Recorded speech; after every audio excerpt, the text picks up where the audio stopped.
নমস্কার, আশা করি সকলেই ভালো আছেন। এই উদরপূর্তি চ্যানেলে আপনাদের সবাইকে স্বাগত। আজ আমি এমন একটি রেসিপি বানাবো। দেখুন, প্রত্যেক দিন তো ভালো লাগে না রুটি বানাতে বা রুটি খেতে। এক এক দিন বানাতেও রুটি আটা মাখো, রুটি বানাও, সেটার জন্যও বিরক্ত লাগে। আর এক এক দিন খেতেও ভালো লাগে না। সেরকমই একটি রেসিপি বানিয়ে আপনাদেরকে দেখাবো আজকে। এই রেসিপি খুব সহজেই এবং সকলেই বানাতে পারবেন, ছোট থেকে বড় সবাই। এটা আমি যেহেতু রুটি খাওয়া আটা দিয়েই মেনলি হয়, আর আজকাল ম্যাক্সিমাম মানুষ স্বাস্থ্য সচেতন, তো তারা ময়দার জায়গায় আটাটাই বেশি প্রেফার করে। তার জন্য আমি আটা দিয়েই বানাচ্ছি। এবার কারোর ভালো না লাগলে সে ময়দা দিয়েও বানাতে পারেন। সেক্ষেত্রে আমি এখানে নিচ্ছি, দেখুন, এই যে 1 বাটি আটা নিয়েছি। এই আটাটা দিয়ে দিলাম। আর এটা আপনার মূলোটা হচ্ছে একটা মাঝারি সাইজের একটা গোটা মূলো। আর লাগছে এখানে আটার সাথে আমি মেশাবো চিলি ফ্লেক্স, নুন, খুব সামান্য 1 পিঞ্চ হলুদ, আর 2 চামচ তেল এতে দেব। তাছাড়া এটা যখন বানাবো তখন খুব অল্প তেলেই এটা তৈরি হয়ে যাবে। সেক্ষেত্রে কেউ মূলো পছন্দ না করলে সেখানে গাজর, বাঁধাকপি বা অন্যান্য যে কোনো সবজি গ্রেট করে এই আটার সাথে মিশিয়ে এটা বানানো যেতে পারে। আমি এখানে আটাতে এই যে নুন দিলাম, পরিমাণ মতো নুন দেবেন, যে যেমন খান সেই দেখে। আচ্ছা, এই যে মূলোটা গ্রেট করে রেখেছি, এই মূলোটা এখানে আটার সাথে মিশিয়ে দিলাম। খুব কম উপকরণে এবং একটা টেস্টি খাবার। রাতের ডিনার হতে পারে, সকালের ব্রেকফাস্ট হতে পারে। আচ্ছা, এবারে আমি দিচ্ছি, দেখুন, চিলি ফ্লেক্স। কেউ যদি এই চিলি ফ্লেক্স বা লাল লঙ্কা না খেতে চান, সেক্ষেত্রে কাঁচা লঙ্কা কুচি করে দিয়ে দেবেন।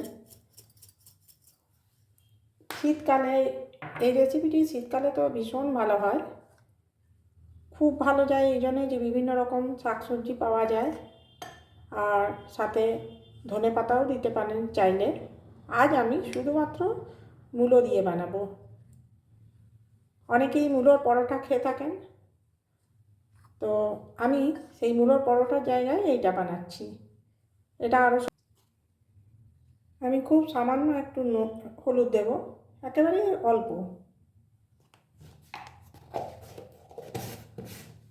আর দিচ্ছি 2 চামচ তেল, রিফাইন্ড অয়েল।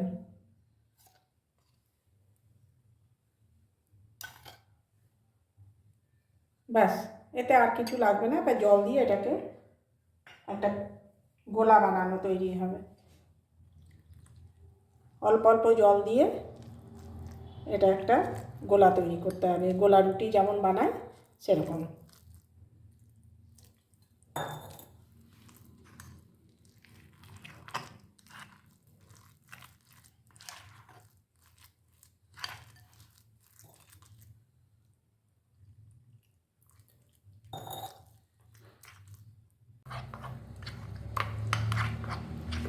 দেখুন, এটাকে আমি খুব ভালো করে গুলে নেব।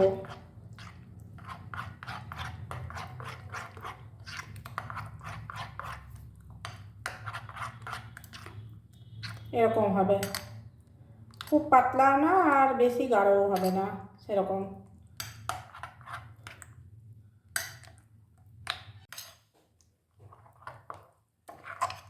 এই যে দেখছেন, এরকম হবে গোলাটা।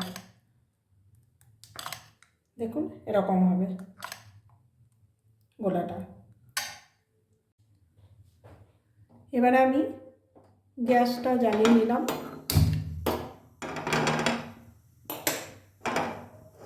একটা ননস্টিক প্যান বসিয়ে দিয়েছি।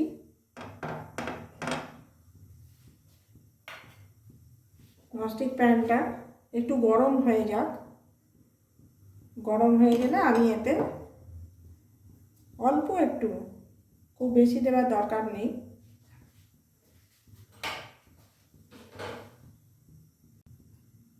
অল্প একটু, দেখুন একদম সামান্য হাফ চামচের মতো রিফাইন্ড অয়েল দিয়ে দিলাম। একদমই বেশি তেল লাগে না, অথচ একটা খেতে ভালো রাতে ডিনার বা ব্রেকফাস্টের রেসিপি তৈরি হতে পারে।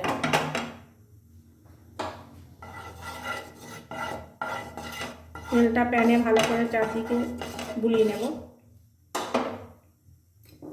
এবারে এই প্যানে আমি 1 হাতা করে না এই ব্যাটারটা দেব।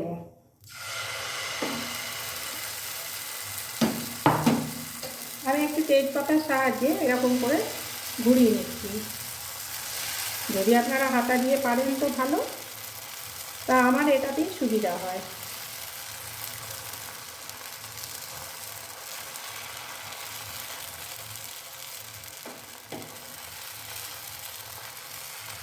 এক ধার থেকে এরকম করে ঘুরিয়ে আবার এরকম করে করলেই পুরোটাতে এসে যাবে।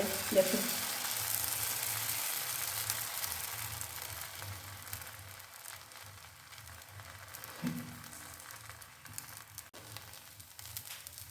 কেউ যদি হাতায় করে গোলাটাকে ছড়াতে না পারে, তাহলে ওরকম তেজপাতা দিয়েও ঘুরিয়ে দিতে পারেন, সহজেই হয়ে যাবে। আর এই যে গোলাটা, এটা যদি বোঝেন যে গাঢ় হয়ে গেছে বানাতে বানাতে, তাহলে খুব সামান্য জল দিয়ে একটা প্যানকেকের গোলা যেমন হয় ঠিক সেই রকম বানিয়ে নেবেন। দেখুন এই পিঠটা হয়ে গেলে আমি সামান্য একটু আবার তেল দেবো, মানে 1 চামচ তেল যথেষ্ট এতে ভাজার জন্যে, দিয়ে উঠে দেবো।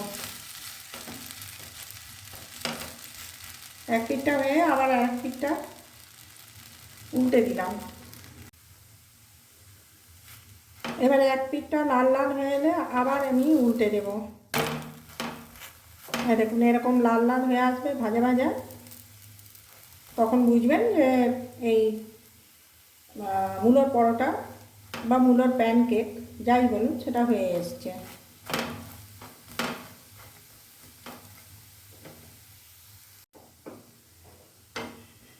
দেখুন আমার প্যানকেক এটি রেডি হয়ে গেছে। আমি এবার এটাকে তুলে নিচ্ছি। এইভাবে বাকিগুলোও বানিয়ে নেব। আজকের এই মূলোর প্যানকেক বা মূলোর পরোটা যাই বলুন, সেটা আমার তৈরি হয়ে গেছে, আমি সার্ভ করে দিয়েছি। তো এটি শুধু সস, আচার বা রায়তা এই দিয়েও খুব ভালোভাবে খাওয়া যেতে পারে। যে যার যেরকম ভালো লাগে সে সেইভাবেই খাবেন।